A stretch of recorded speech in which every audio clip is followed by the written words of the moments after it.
नमस्कार, स्वतंत्र प्रभात में आपका स्वागत है। आज हम पूर्व मुख्यमंत्री श्री राम नरेश यादव जी की कल 95वीं जयंती है, उसकी पूर्व संध्या पर हम उनके लखनऊ में उनके आवास पर उपस्थित हैं। आपको बता दें कि पूर्व मुख्यमंत्री राम नरेश यादव जी हैं, जो पहले पंचायत चुनाव में 21 साल उम्र थी, उसको 18 साल करने वाले 1977 में मुख्यमंत्री बने राम नरेश यादव जी ने ही किया था। हमारे साथ उनके द्वारा चलाई गई, उनके नाम से चलाई गई राम नरेश यादव फाउंडेशन ट्रस्ट के चेयरमैन और उनके लड़के कमलेश यादव जी हैं। सर, ये मुख्यमंत्री जी काफ़ी कुछ काम किए हैं, सादगी के मिसाल रहे हैं। आप थोड़ा उनके बारे में एक संक्षिप्त परिचय बताइए कि कैसे उनका जीवन रहा और कैसे उनका आपसे संबंध रहा। सर्वप्रथम तो स्वतंत्र प्रभात चैनल का मैं आभारी हूं और धन्यवाद आप सभी टीम के सदस्यों को देता हूं कि आपने इस अवसर पर अपने टीम के लोगों को भेज करके और यहाँ पर आने का कार्य किया। हम सभी लोग आपके आभारी हैं। बाबूजी का जो सादगी, ईमानदारी, राष्ट्रीय चरित्र और मूल्यों पर आधारित जो राजनीति करने का एक संकल्प था, वो संकल्प आगे बढ़ाने के लिए हम लोग कृत संकल्पित हैं। और सबसे पहले उन्होंने किसानों के लिए बिजली देने का काम किया था। हिंडाल्को की बिजली काट करके पिछड़े वर्ग के लोगों को सर्विस में आरक्षण, प्रमोशन में आरक्षण, काका कालेरकर की रिपोर्ट के आधार पर सर्वप्रथम उत्तर प्रदेश में बैकवर्ड को 15% आरक्षण देने का काम किया। और स्टूडेंट जो बैकवर्ड के थे उनको छात्रवृत्ति देने का निर्णय लिया और छात्रवृत्ति दिया, जिससे जो दबे कुचले पिछड़े समाज के लोग थे, छात्र थे, वो आगे पढ़े और सर्विस में गए, प्रमोशन पाए। तो और एक उस समय की सरकार जो 77 में बनी थी, जनता पार्टी की सरकार के मुख्यमंत्री थे, और वह सरकार किसानों के लिए, गरीबों के लिए, शोषितों के लिए, पीड़ितों के लिए जो काम किया है वह बहुत ही सराहनीय कार्य रहा। और आज भी लोग याद करते हैं, पुराने लोग, कि जो बाबूजी ने कर दिया अपने मुख्यमंत्री काल में, अपने राज्यपाल सभा के सदस्य के रूप में जो भी समस्याएं आम जन की होती थी उसको बढ़ चढ़ करके उठाते थे और उसका क्रियान्वयन भी कराते थे। और उनके पास कोई भी दबा कुचला और जो उपेक्षित वर्ग का व्यक्ति पहुंचता था, चाहे वह निर्धन हो, चाहे किसी भी समाज का हो, सर्व समाज के लिए उन्होंने काम किया।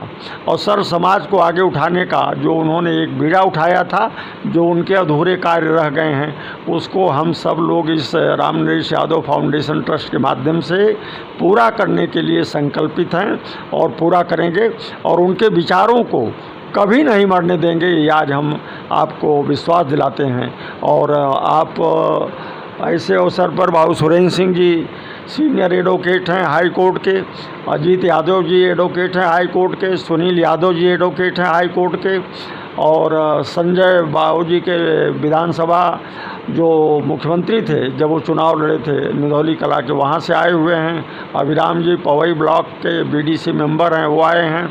हमारे पुत्र सिद्धांत भी इसके कोषाध्यक्ष हैं राम नरेश यादव फाउंडेशन ट्रस्ट के, वो भी मौजूद हैं। और सब तमाम लोग आए और बाबूजी को श्रद्धांजलि दिया उनके 95वीं जयंती के अवसर पर।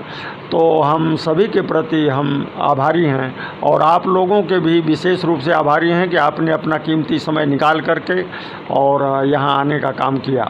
और बाबूजी को हम नमन करते हैं और श्रद्धासुमन अर्पित करते हैं और यह विश्वास दिलाते हैं कि बाबूजी के अधूरे कार्य को गति देने का काम हम आगे सब लोग मिल कर के करेंगे और उनके अधूरे कार्य को पूरा करने के लिए आज संकल्प लेते हैं।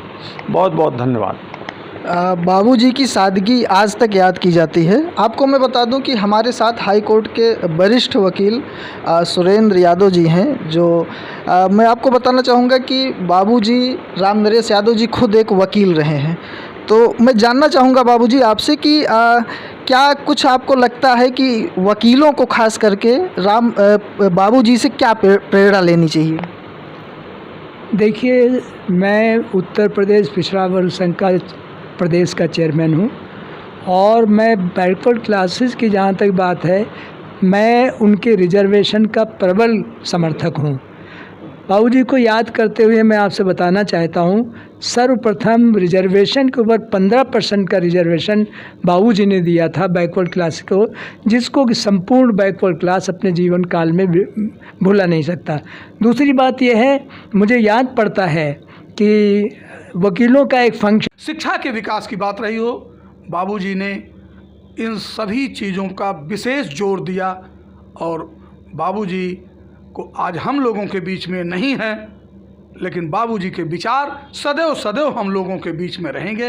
ये रामनरेश यादव फाउंडेशन ट्रस्ट है, इसके चेयरमैन श्री कमलेश यादव जी हैं, हम भी उसके पदाधिकारी हैं।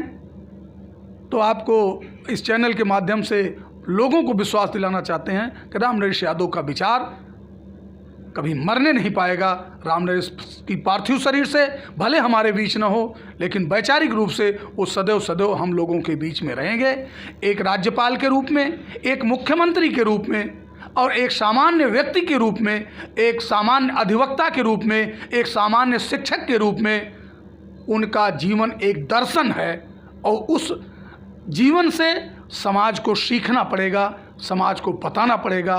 वो आपको ये भी नहीं पता होगा, एक अच्छे अध्यापक भी थे। पट्टी नरेंद्रपुर इंटरमीडिएट कॉलेज में इन्होंने शिक्षक का कार्य किया है। इन्होंने 22 वर्षों तक आजमगढ़ की कचहरी में वकालत किया है। इन्होंने 22-23 महीने उत्तर प्रदेश जैसे विशाल प्रदेश के, तभी ये प्रदेश का बंटवारा नहीं हुआ था, मुख्यमंत्री थे और सफल मुख्यमंत्री थे।